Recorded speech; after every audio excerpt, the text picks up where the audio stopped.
Когда в нашей клинике мы видим пациентов, мы говорим ПФМ.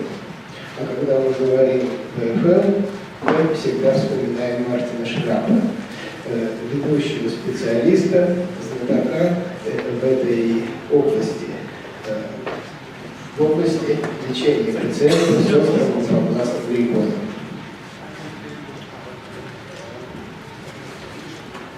Good morning. Thank you very much. First of all, thank you for the invitation to this meeting.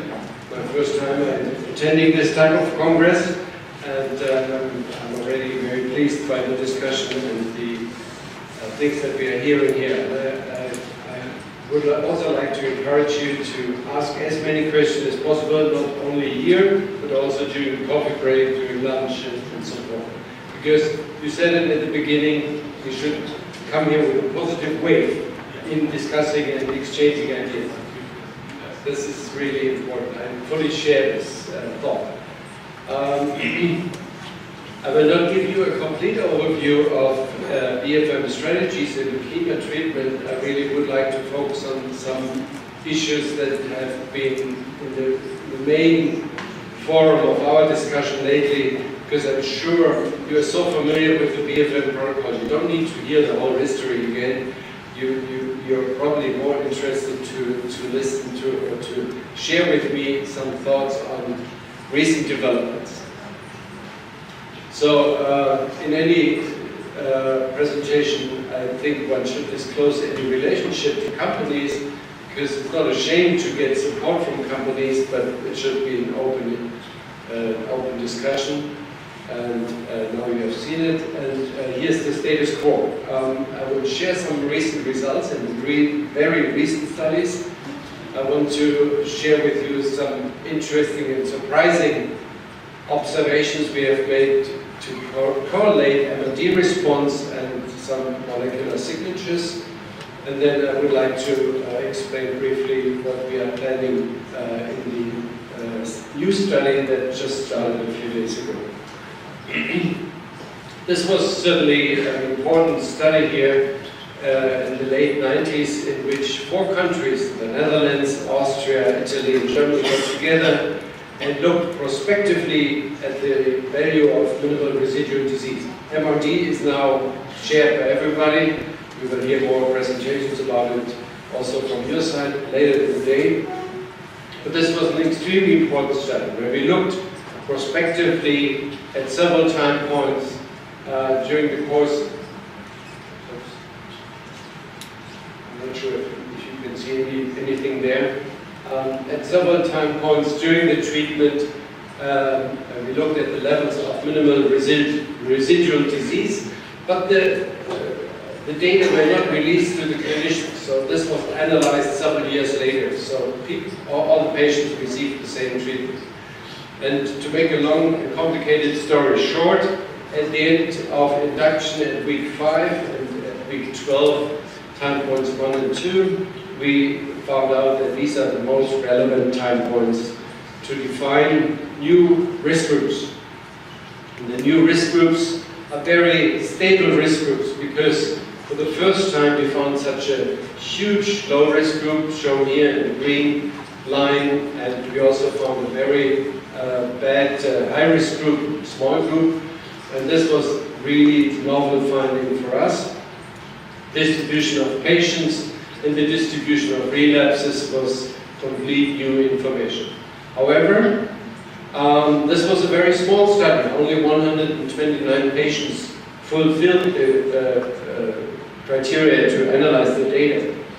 But we took this study as the basis for the AOBFM 2000 trial, in which patients were stratified by risk groups in standard risk, medium risk, and high risk based on minimal residual disease, measured on time points 1 and 2 at the end of induction and at the end of consolidation. One of the treatment questions in this trial was the question, does it make a difference to use dexamethasone or prednisone in induction? This has been published, not going so much into the outcome data, even though they are interesting, in particular because this very simple modification of treatment with a very old drug made a major difference. But the big question for us was, is minimal residual disease detection a suitable endpoint? Can we replace this late inventory survival or overall survival by MRD?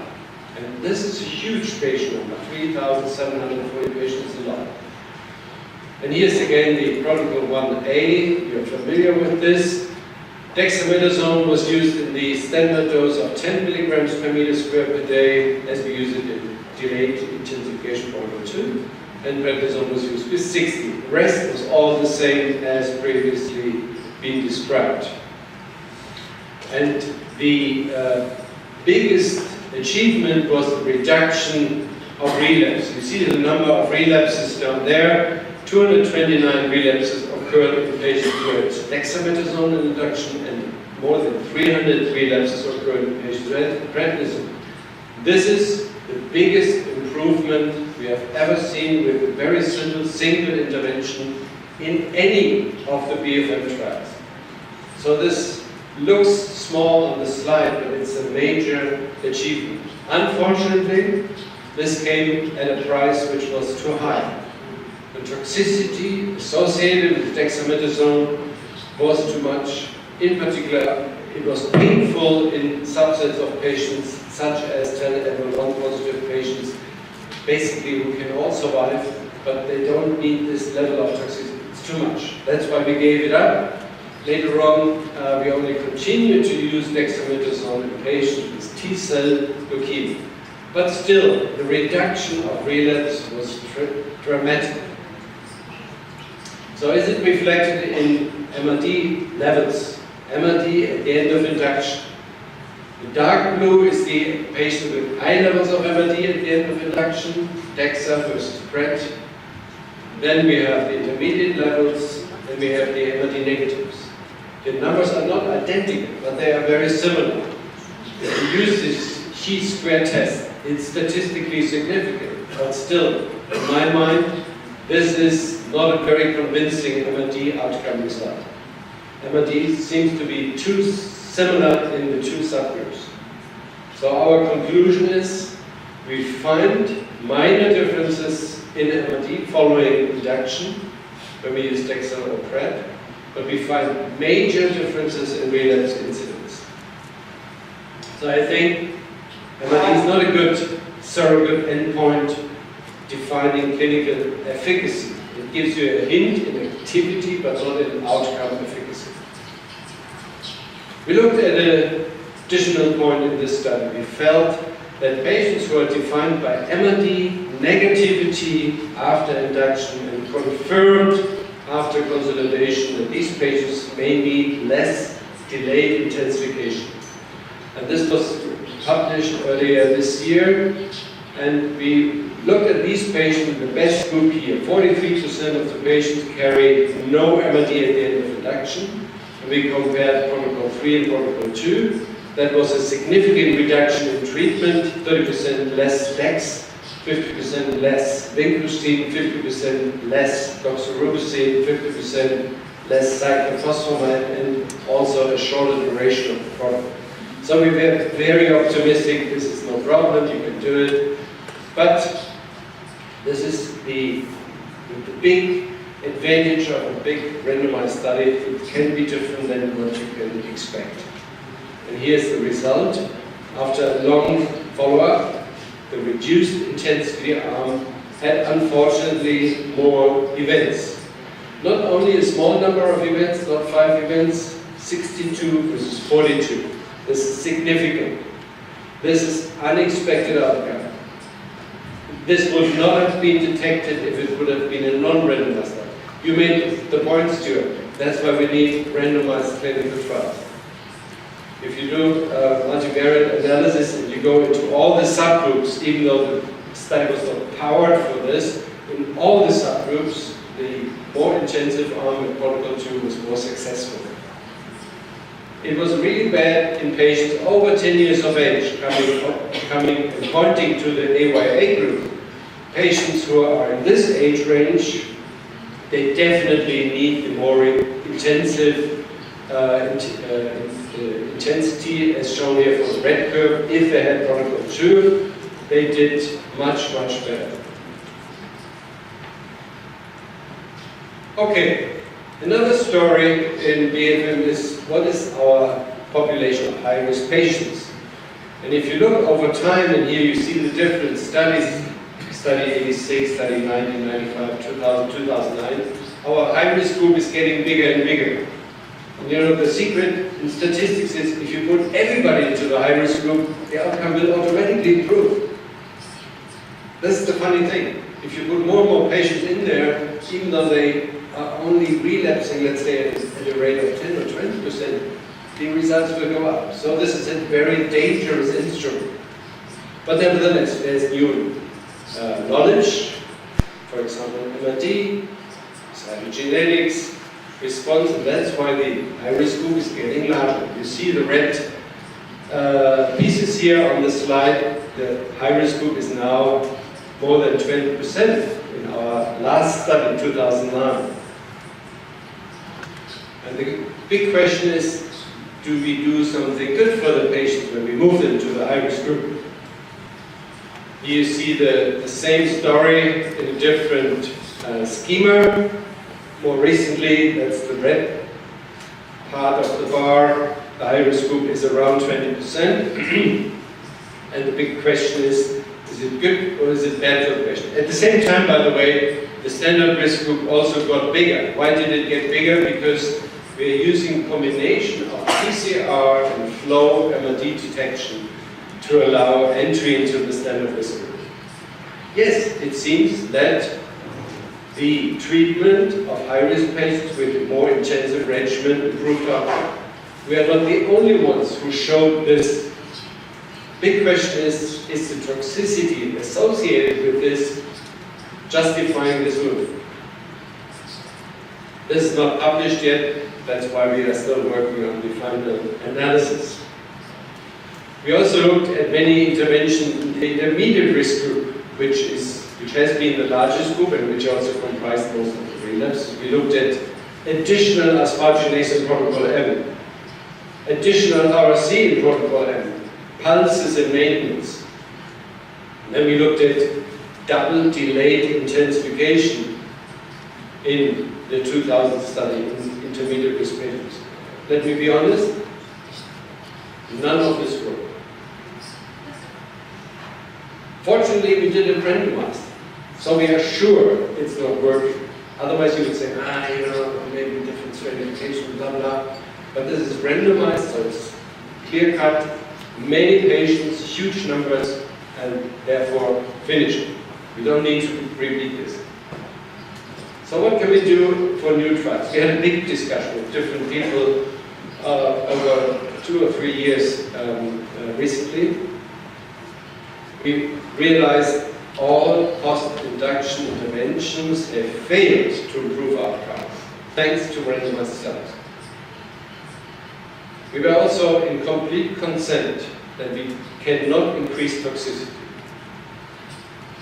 But we have new tools, mainly genetics, and this gives us a lot of new information. And we need to combine our tools. MRD response, we were the first in the world who published on MRD. When you listen, sorry to say this, Stuart, but when you listen to some of our American colleagues, it sounds as if they invented MRD. Our good friend Jim Nuttman always said MRD is maximum residual disaster, because he didn't believe at all in MRD. Nowadays, when I listen to Ching Hong Pui, it's his idea, of course. Anyway. That's it, Jews. And of course, there are some novel agents around which need our observation. Norbert made a good point. Not everything which is new and not every new target is appropriate. We have to show in clinical trials that it's functional. But let me discuss this observation, which was recently published by my colleague Martin Šrapp, who really took a lot of patient samples and looked at clinical features, MRD profile, and genetic profile. He he did not only look at a single marker, he looked at several factors. The factors he looked at was the deletion of Icaros, IKZ1, well-known high-risk factor, in the combination with other deleted transcription factors listed here. And first, when you look at your own data, BFM, you see a risk profile of wild-type patients, of patients who carry only the Icaros deletion, that's the yellow line, and those with the new signature called Icaros Plus, that's the gray line. And you think it was unbelievable. There's a group of patients with basically 50% relapse incidence and a very poor event-free survival. Big advantage of our consortium AOP BFM is that we have AOP. So we approached colleagues from AOP and said, could you do the same with your patients? They did. And the outcome was exactly the same. Then you continue, of course, the work, and you look at the different risk subgroups, and here we looked at MRD. This was the biggest surprise, because if patients clear their disease, their MRD, by the end of induction, this is panel A on the left upper corner, if they clear disease, this signature and Icaros are completely unimportant. There's no statistical difference. But if they carry any level of MRD, panel B or panel C, then this signature provides a novel high-risk subgroup which we have not detected earlier. The same is true for the relapse incidence, no impact if free of MRD, major impact independent of any level if there is residual disease at the end of induction. It also applies to the NCI risk groups, standard risk and high risk in panels A and B on the upper part of the slide, and also it applies to patients with 50 or over 100,000 white blood cell count. It's a truly high risk signature. This was interesting because at the same time other groups have published BISA-ABL-like or Philadelphia-like, even though it's not the same. Philadelphia-like, BISA-ABL-like is not the same. It's, in my mind, poorly defined, because it's basically an expression profile and not so clearly defined as this one, because here we describe a panel of clear deletions. So we move away from prognostic markers to prognostic patterns. I think this is a major transition. And now we use this for the stratification in our new trial. If there's no MRD at the end of induction, no consequence. But if there is any MRD, we will put all these patients into a high-risk group. And of course, we do something with them, otherwise it would not make too much sense. So what do we do now? We just opened this study. We have 8 countries participating, from Australia to Switzerland. We will recruit for 5 years with approximately 1,000 patients per year. And we have basically the same high-risk criteria plus the ones that I just mentioned, and a few small other subgroups. I will not go into the details, but I think it's a major step forward that we utilize the available information. We continue to use both flow-based and PCR-based MRD detection. I know it's a little bit more expensive, but it guarantees that basically all patients can be covered by this important tool. So when we thought about what can we do therapeutically, we started thinking about this in 2015, 2016. We looked at CAR T cells. They were not yet in a stage where you would think using them in de novo ALL. We don't talk about relapse ALL, we talk about de novo ALL. Also, the logistics are complex and they're extremely expensive. We looked at rituximab because there was some interesting data from the adult leukemia world, but we didn't find the data interesting enough to go into pediatric ALL. We looked at epatrutuzumab, anti-CD22, but he said, let's wait for the outcome of the study, which is ongoing with this agent in relapsed patients. And we looked at elotuzumab, which is an interesting agent, some promising results mainly from adult trials, but also associated with significant toxicity. And our aim was not to increase toxicity, but to reduce toxicity. So that's why we were hesitating. Also, it's not yet approved for pediatrics. It's another important point. And finally, we looked at blinatumomab, which was at that time in clinical testing in children, and we knew that there were phase 3 studies going on in the children's oncology group and in the intraral consortium of the IPFM. So we ended up with blina. We wanted to evaluate this in medium risk and high risk patients, and we continued to use another form of immunotherapy, which is allogeneic transplantation. One should not forget about it. It's the best proven type of immunotherapy, but of course one has to redefine the risk profile of such patients.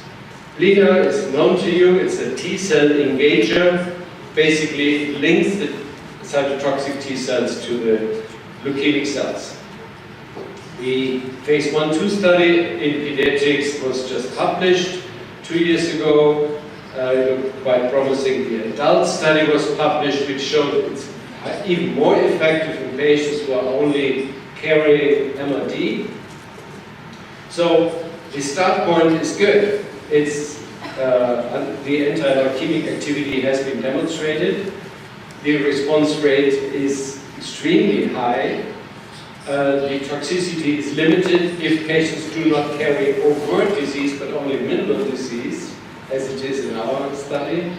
And the toxicity profile is quite different. So we will randomize it in high-risk patients, but we define transplant indications before we give the blina. This is important to remember. We will also evaluate it in intermediate risk patients. We are aware of the risk that there may be CD19 negative relapse. This is a challenge in general. We are also aware of the risk of CNS recurrence, but we agreed to give concurrent IT therapy. And we have introduced a new type of event, which is molecular non-response to blina in such high-risk patients. If they continue to carry minimal residual disease, that is an event, and then such patients are eligible for targeted therapies, other alternative approaches. This is the overall schema. On the left side you see the T-cell leukemias. I have not discussed it. On the right side you see the 3 randomizations. The early high-risk patients are randomized to receive bortezomib. So patients with Icaros plus and poor response, they will be exposed to bortezomib in a randomized fashion. And the patients down here, they will receive blinatumomab either as intermediate risk patients or as high-risk patients. Let me conclude.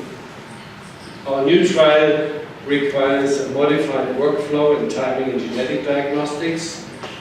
We think that the combination of genetic profiles and response may be quite helpful to identify patients at high risk to relapse. I gave you the example of Icaros plus. We believe that immunotherapy needs prospective evaluation. That's why we randomized blina in about 2/3 of our patients. Selective addition of novel agents will only take place in high-risk patients. And we limit the use of preventive cranial radiotherapy only in patients more than 4 years of age, only if they are CNS3 or if they are T-cell leukemias with very high blood cycle.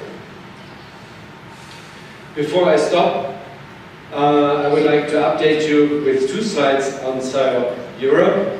SIOP Europe has published a strategic plan recently, and that has very well-defined goals to improve outcome and care in Europe for children with cancer and leukemia. This can be found on the website of SIOP Europe. And for the first time, in next May, we will organize the SIOP Europe annual meeting. It's a meeting by invitation only. Those of you who have attended IBFM meetings, they are used to the schedule. If you are a SIOP member, if you are a SIOP Europe member, or if you are a member of a tumor group, Wilms tumor group, leukemia group, whatever, you will receive an invitation in the next few days. And then you can register for this meeting. This will be a novel platform covering the whole week, similar to the COG and biannual meetings.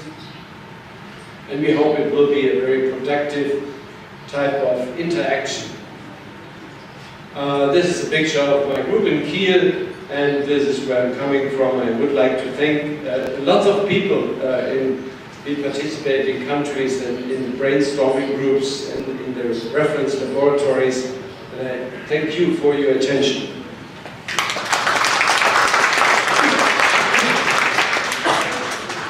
Thank you very much for a very interesting presentation. Is there questions? Please. Thank you, Martin, for one of the best presentations of the day for me. So my question, dose of dexamethasone is very high, was very high, 10 milligrams. Maybe with the dosage, the toxicity of dexamethasone group was so much higher than with prednisone. Because if you know, in MB group we use 6 milligrams per liter. And also the second one, the number of osteonecrosis.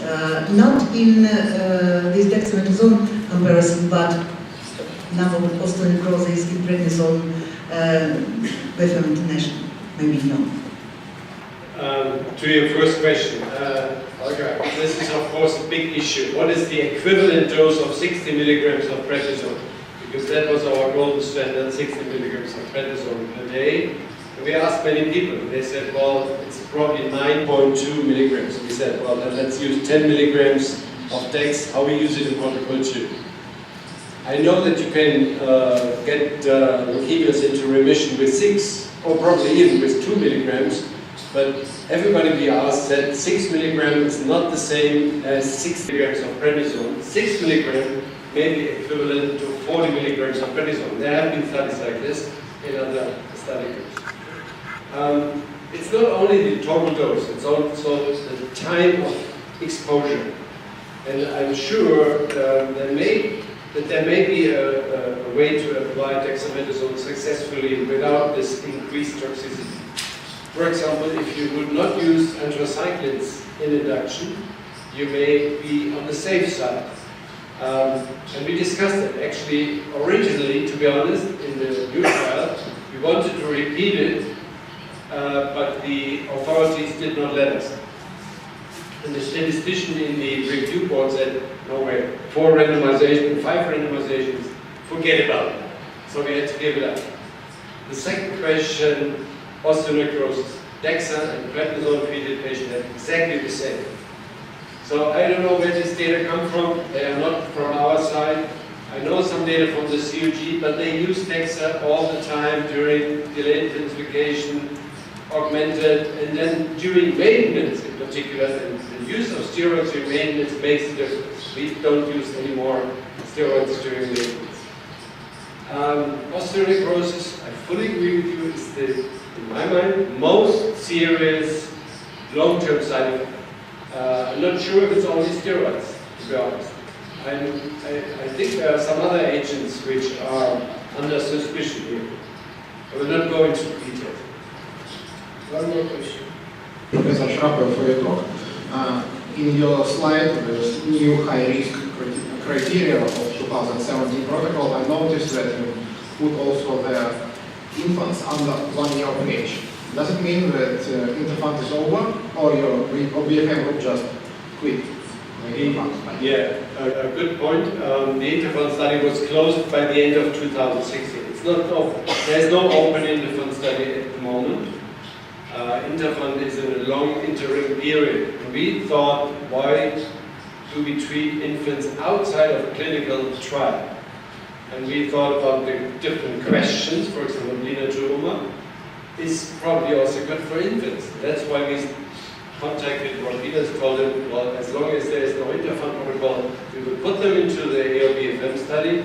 If there's an interesting interfund protocol coming, we may have an amendment and put them back into the interfund. Thank you. Martin, I have one question more. You mentioned that we will use bortezomib in the therapy of in the new protocol. I mean, probably in the high-risk patient, yes? So high-risk patient, you won't use bortezomib? High-risk patients, we do everything randomized. Yeah. We believe that randomized studies are needed, that's why we have so many patients. We will evaluate high-risk patients in protocol 1B. We have an interim phase with bortezomib, asparaginase, vincristine, and dexamethasone for a few days. We follow the publications of Schlesinger et al., which are really promising. And also, I can tell you from some relapse patients, the activity of this element is amazing. We ran the same study showing that there is a higher remission rate in the relapse patient than is bortezomib. Yeah. That's why I'm very interested. Are you planning maybe to look for in vitro sensitivity for bortezomib in the relapse patient or in combination with the therapeutic agents? Some people in the study group do that. They want to use it in mouse models, in PDX models. I think we will not do in vitro testing of drug sensitivity, but I would be very interested to see such data. Of course, yeah, you're right. It's interesting that you do the same. Yeah, we had more than 20 patients treated with the relapses with the combination. Interesting. Good. Is there any question? Thank you, Martin, for the great presentation. And I just wonder, who are the patients for whom you apply the Blina, and what are the main reasons of the failing? CD3 lymphocytes deficiency or something else? Well, just again, Blina will be randomized in all intermediate patient and high-risk patients. So the definitions are basically response-oriented. What was that? Well, you're asking for the failures. Well, I don't know yet, because we have to look at them. If I knew, I would tell you. Of course, I'm sure some of them are CD19 negative. And I should say, we are using Blina not only to increase outcome, we want to decrease toxicity. In high-risk patients, we are faced with roughly 8 to 10% fatal complications. This is much too much. So if we succeed in reducing severe complications, but keep the same level of outcome, I would be more than happy. I also believe that some of the patients will be in a better physical condition when they go to transplant, as if they have received high-risk blocks. That's why we compare Blina to the high-risk blocks. Thank you very much.